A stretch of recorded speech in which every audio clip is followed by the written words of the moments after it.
क्या है नफरत की बात? अगर ये कहना धर्म के तौर पर देखिए, दो धर्मों के बीच में कटुता फैलाना, एक धर्म के फॉर बोलना, दूसरे के अगेंस्ट बोलना, क्या ये यही नहीं, ताना बाना है आप क्या मुझे एक हिंदुस्तान बात बताओ, मेरे बच्चों का स्कूल जाना बंद हो जाए, मेरे घर के लोगों का और आसपास के लोगों का, बीमारों का अस्पताल जाना बंद हो जाए, दुकान धंधे जाने बंद हो जाए और सड़कें बंद हो जाएं, और मैं उतर के बस इतना बोलूं कि सड़क खोल दो, तो मैं कटुता फैला रहा हूं?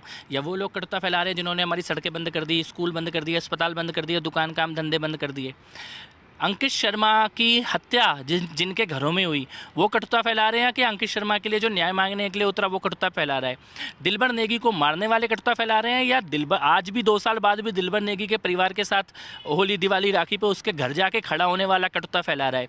रिंकू शर्मा की पीठ में खंजर भोंकने वाले कटुता फैला रहे हैं, कि रिंकू शर्मा के परिवार उसके बाद अकेले ना पड़े, कमजोर ना पड़े, उसके लिए दीवार की तरह सामने आके खड़े होने वाला कटुता फैला रहा है? कौन कटुता फैला रहा है और कटुता की डेफिनेशन क्या है? मैं ये पूछना चाहता हूँ। इस शहर के अंदर जब दिल्ली का दंगा हुआ, जामिया मिलिया इस्लामिया से भीड़ निकली जिन्होंने दिसंबर में बसों को जलाया। अमानतुल्लाह खान ने वहाँ खड़े होकर ये बोला कि नरेंद्र मोदी तुम्हारी टोपी दाढ़ी बुर्का बैन कराने वाला है, और उसके बाद दिल्ली के अंदर दंगे होने शुरू हुए। 2 महीने के अंदर पूरी दिल्ली जलती चली गई। कटुता कौन फैला रहा था उस वक्त? अमानतुल्लाह और कपिल मिश्रा में क्या अंतर है? अमानतुल्लाह और कपिल मिश्रा में ये अंतर है कि कपिल मिश्रा विक्टिम के साथ खड़ा है, कपिल मिश्रा इस शहर के साथ खड़ा है। शहर की सड़कें खुली हों, शहर चलता रहे, सब लोग आराम से रहें। सड़कें बंद करने वाले कभी शहर के दोस्त नहीं हो सकते हैं, आग लगाने वाले शहर के दोस्त नहीं हो सकते हैं, अपनी छतों पर बंदूक और बम रखने वाले शहर के दोस्त नहीं हो सकते हैं। कपिल मिश्रा की छत से बम नहीं मिला, कपिल मिश्रा की छत से बंदूकें नहीं निकली, कपिल मिश्रा के घर में लोगों को घुसा के नहीं मारा गया।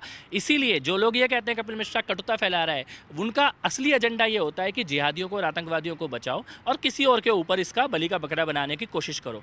जो दिल्ली को जलाना चाहते हैं वो ताहिर हुसैन का नाम ना लेकर के, अमानतुल्लाह का नाम ना लेकर के, उमर खालिद का नाम ना लेकर के, खालिद सैफी का नाम ना लेकर के, सफूरा जरगर का नाम ना लेकर के कपिल मिश्रा का नाम लेते हैं।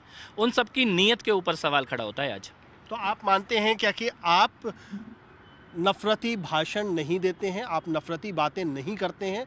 जो लोग आप पर आरोप लगाते हैं ऐसा करने का, वो गलत प्रचार कर रहे हैं, वो गलत आरोप लगा रहे हैं? बिल्कुल, मैं जिहादियों के खिलाफ, आतंकवादियों के खिलाफ, कट्टरपंथियों के खिलाफ, मुल्ला मौलाना अगर चाहे कि सड़कें बंद हो जाएं, उनके खिलाफ, ऐसे सभी लोगों के खिलाफ कोई प्यार नहीं बांटूंगा। उनके खिलाफ आंखों में आंख डाल के बोलूँगा। कोई इसे नफरत माने, कोई इसको कट्टरपन माने, जो माने, ये कपिल मिश्रा उनकी आंखों में आंख डाल के बोलेगा। और दंगाइयों को अगर कपिल मिश्रा आतंकवादी लगता है तो दंगाइयों के लिए मैं आतंकवादी हूँ। लेकिन उस दंगे में तो मुस्लिम परिवारों ने भी तो अपने लोग खोए हैं, और तो आरोप तो ये लगेगा ना, क्योंकि केवल उसमें ऐसा नहीं है कि एक तरफा नुकसान होता है, तो दोनों तरफ से। तो आपने कभी भी उनको लेकर के ये बयान नहीं दिया कि जो मुस्लिम परिवार के लोग मारे गए उनके लिए कपिल मिश्रा के आंसू क्यों नहीं बहते? उनके लिए एक बोली क्यों आपकी जुबान पर नहीं आती? देखिए, दिल्ली दंगों को मैंने बहुत क्लोजली ना केवल देखा है बल्कि उसकी जांच को मैं बहुत क्लोजली देख रहा हूँ।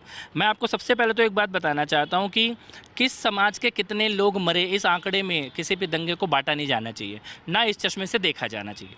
देखा ये जाना चाहिए कि दंगे हो क्यों रहे थे, दंगे करा कौन रहा था, बम किसके घरों में थे, गोली किसके घरों में थी, हत्यारे कौन लोग थे। उसके उस परिप्रेक्ष्य से आप किसी भी हिंसा को देखेंगे ना, मरने वाले ने अपने लोगों को मार दिया कि सामने वालों को मार दिया, ये सब जांच का विषय है। लेकिन आप कहते हैं कि मैंने मुस्लिम परिवारों के लिए नहीं बोला, खाली हिंदू परिवारों के लिए बोला। तो मैं ये कहता हूँ कि मैंने इसलिए बोला कि मैंने ये देखा कि चाहे मीडिया हो, चाहे ह्यूमन राइट संगठन हो, चाहे बड़े बड़े नेता हों, बड़ी बड़ी गाड़ियाँ हों, इंटरनेशनल ऑर्गेनाइजेशन हो, दुनिया भर के वकील हों, वो खाली एक ही पक्ष की बात कर रहे थे। जिसके साथ कोई नहीं खड़ा था उसके साथ मैं खड़ा था, उसके आंसू मैं पहुँच रहा था। मैंने तो किसी को रोका नहीं कि दूसरे के आंसू क्यों पहुँच रहे हो, दूसरे की बात क्यों कर रहे हो, किसी पे सवाल नहीं उठाया। लेकिन अगर आप इनके किसी के घर ही नहीं जाओगे, इनका किसी का नाम ही नहीं लोगे, तो कोई तो जाएगा। वो कपिल मिश्रा है, वो जिम्मेदारी मैंने उठाई है अपने ऊपर।